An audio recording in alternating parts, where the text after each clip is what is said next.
Hey there guys, and welcome back to another update episode for A Hat in Time Alpha build. I wanted to just, before we get things started, apologize once again for the video being a little bit late.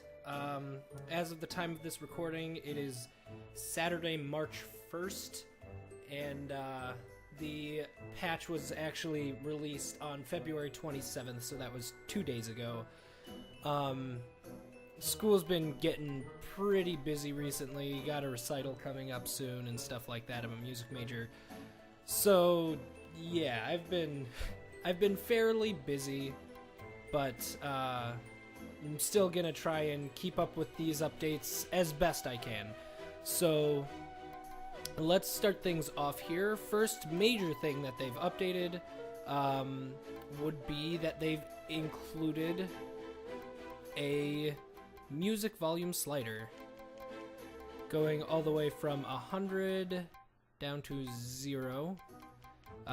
Nothing for sound effects or anything like that yet, but I'm sure they'll add it in eventually.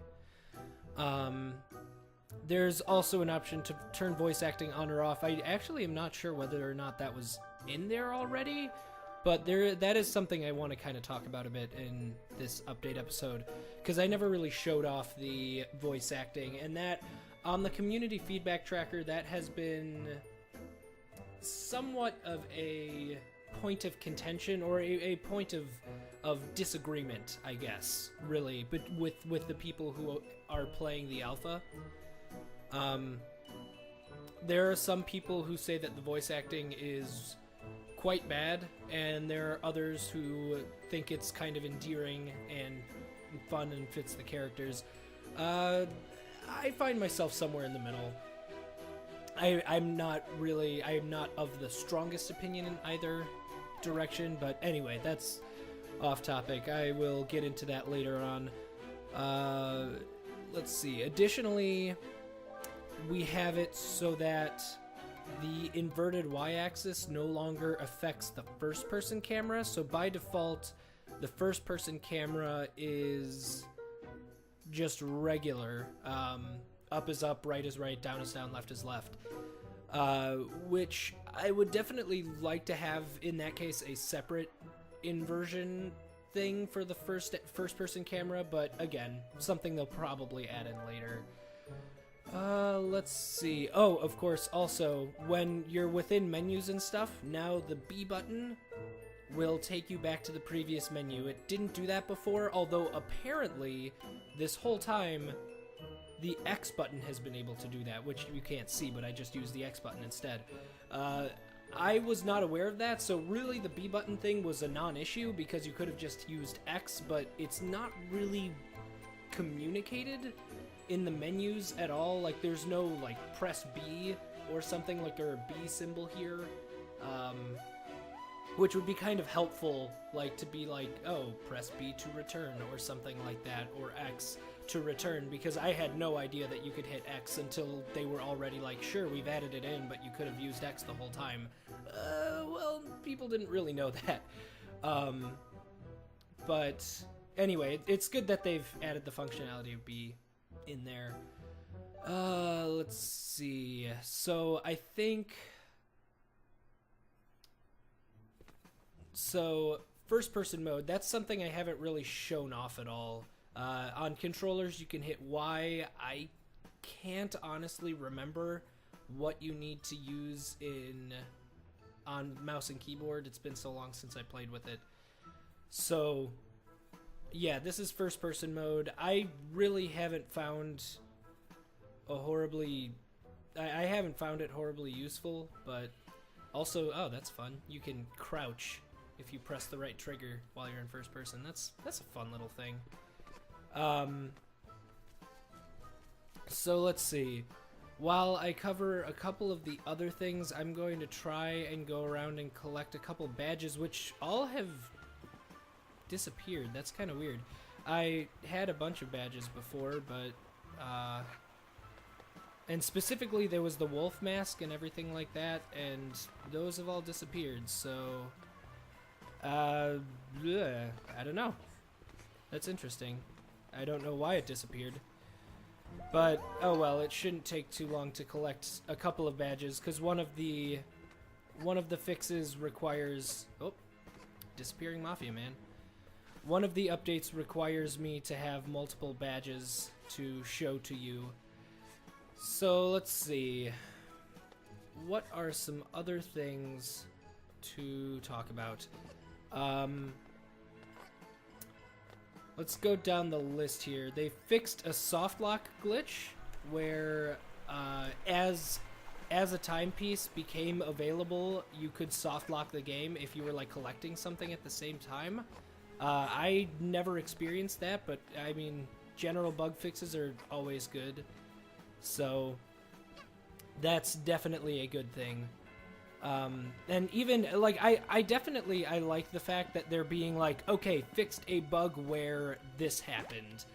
Whereas most people are just like, general bug fixes and stability, and it's like, well, what are they? I know that's not useful information to me, but I still want to know.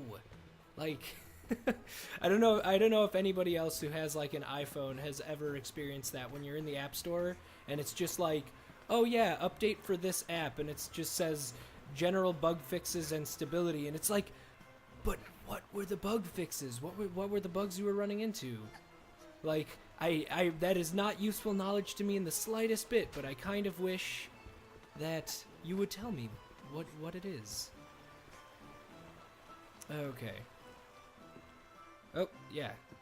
I kind of wish they didn't pan the camera like that, or at the very least, if they do pan the camera like that, I kind of wish that you didn't still have control of Hat Girl, or Hat... I always do that, Hat Kid. There we go. Got that, one more of those. I can get an electric badge over here if I time my jump right. Oh, or if I don't fall off. Alright. Got it. Okay. So one left of each of those. Where are the fastest ways? I think he... Oh no, he drops the wrong thing. This guy though. This guy drops an Owl's Brew badge. Okay.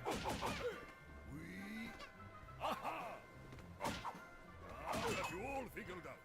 How did you? You can jump. I like the things that they say. You can jump? Okay, there we go. So we have that one. I just need one more electroshock badge, which should... Oh! Okay. Well, that was an interesting little bug there. Okay, so... There is another bug they fixed. Collectibles would disappear when collected while moving. Another thing I never really ran into, but good that they're fixing it. They made the double jump direction less dominating, which should make it easier to jump on enemies. Okay, so basically what this means is after you double jump, you can kind of adjust your trajectory much easier. So like I can double jump here and then try and, you know, land back on this barrel because I'm like, oh wait, I didn't want to jump in that direction. So that is actually very useful because there were a lot of times where I was just like, okay, I'd kind of like not to be jumping right past these guys because they move in the middle of my jumping animation. So that's one of the more major fixes that they've done with this patch, and I definitely think it is a good one. Let's see. Here we go. Last one. Alright, so I think... Oh. Why did suddenly my HUD just disappeared from... there it is. So, as you can see in the upper left-hand corner, if I hit the left bumper, I can switch the active badge. I believe the one on the farthest left is the one that's most active, and the electroshock badge is kind of... you don't need to switch it as an active badge because it's passive, and I believe... I could be wrong, but I believe that its effect even... Or actually, why don't I test this out? Okay. Hold on, let me just make this guy hit me. Yeah. Come on, hit me again. Come on, hit me again. Oh my goodness, they're bad. There we go. Okay, yes, that is correct. The electroshock badge is always active passively, regardless of whether or not. Ooh, that's fun. Regardless of whether or not it is the farthest left, but when it comes to stuff like this was actually something that I had a complaint about earlier, was that when it came to stuff like using the quick dodge badge along with the Owl's Brew badge, you couldn't use them both at once, and so it was kind of like, well, whichever one you pick up first is the one you're stuck with. So I like that using the left bumper or Q on the keyboard allows you to switch the badge. This was actually from the last update, I think, but they forgot to put it in the patch notes, so yeah, that's there as an option. Let's see. Apparently you used to be able to attack in first-person mode, and they fixed that, so you can't do that anymore. So that's a thing. A couple of graphical bugs with being underwater, rendering, stuff like that. Added the music volume, change badge. Oh, they fixed Mac users receiving Windows binaries instead of Mac binaries, which is kind of a big thing. That's one of the more major bugs that I've seen them patch, because that's kind of a big thing. But so let's see. In Mafia Town itself, because those were all general fixes. This is in Mafia Town. They added a music variation for the starting area of Chapter 1, Act 1, which actually, I went back and played Chapter 1, Act 1, and I didn't hear the music variation, but maybe it's because I only played Chapter 1, Act 1, like, once. Fixed a bug where Mafia would not turn towards you when talking. They reduced the volume and frequency of the bell in Mafia Town, which is kind of great, because I must say, that thing was really loud. Like, I am on the opposite side of the map from it, and I could, I would be able to hear it as if I was standing right next to it, so that's definitely a very much appreciated thing. Oh, dang it. Okay. Kind of wish that I didn't have to go through that text box every single time I enter, but minor gripe. So, let's see. I think was the bell over here? No, it's not. Oh well. So, let's see. They fixed a couple of ladders that were unclimbable in Mafia Town, which is definitely good. I can't really remember off the top of my head which ones were unclimbable, but I do remember running into a couple where I was like, okay, well, I guess that's not a thing now. So that's a fix that they've done. Let's see. And then there are a couple of things specifically in Queen Vanessa's Manor. They increased music transition times in Queen Vanessa's Manor. They fixed a bug where Queen Vanessa couldn't see you in certain spots on the first floor. And they fixed Hat Kid's animation freezing on the third floor manor.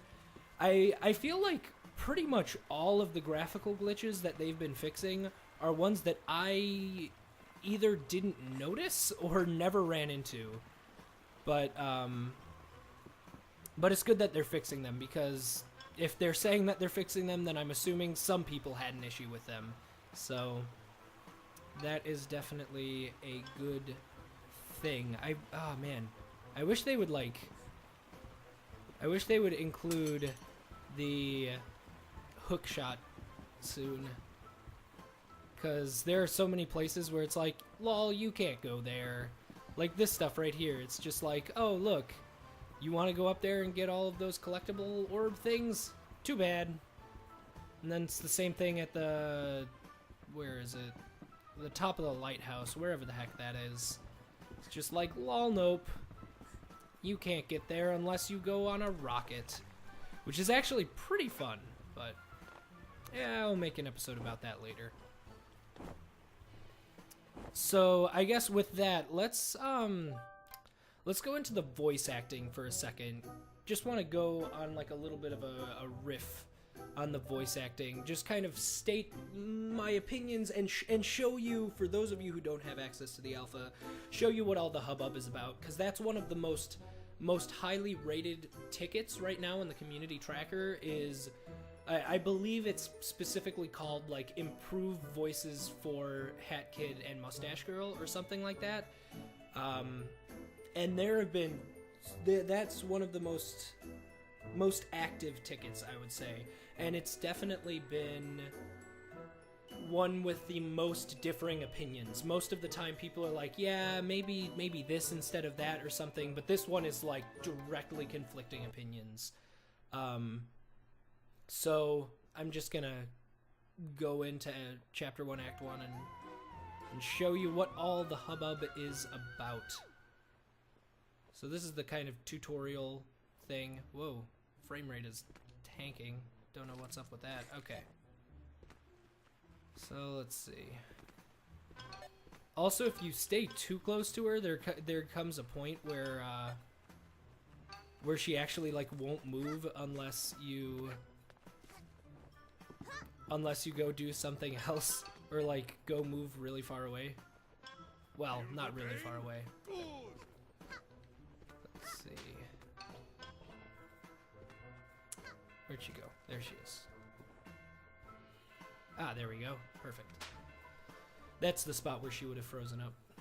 Hey you! Down there! Don't think I didn't see you stalking me! Are you looking for your umbrella? I saw it land near the market area when you know, fell from the sky! Normally I would question how you managed to fall that far, but I'm in a bit of a hurry. I've got a party planned. You're not a robot, are you? You know, the beep boop doop boop boop beep beep. No? You sure? Good, because I don't work with robots. Come up here and I can show you where your umbrella landed.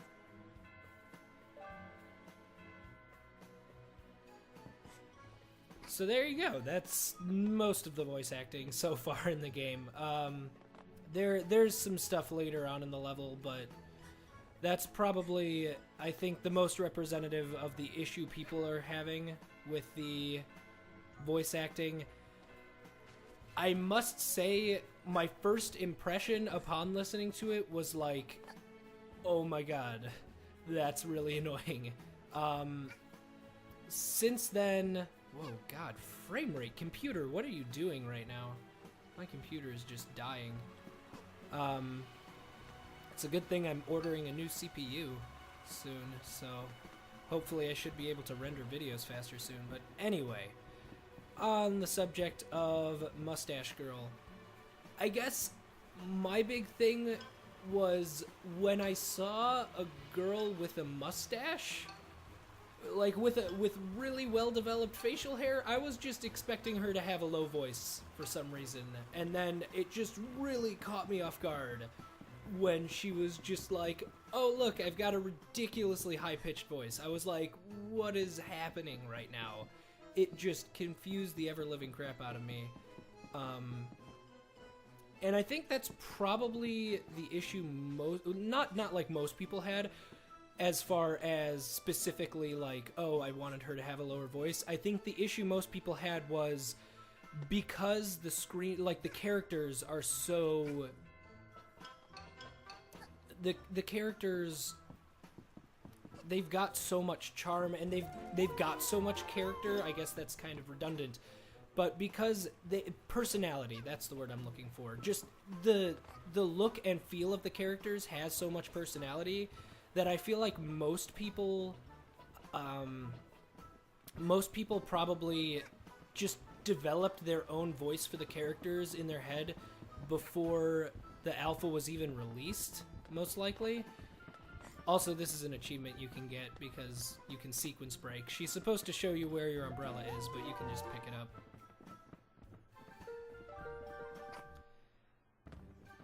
Okay. So I think because the characters have so much personality in just the way that they look. Wow, frame rate, please. What is going on? This has not happened to me before. I don't know if this is the new patch or... What the... What is happening? Okay.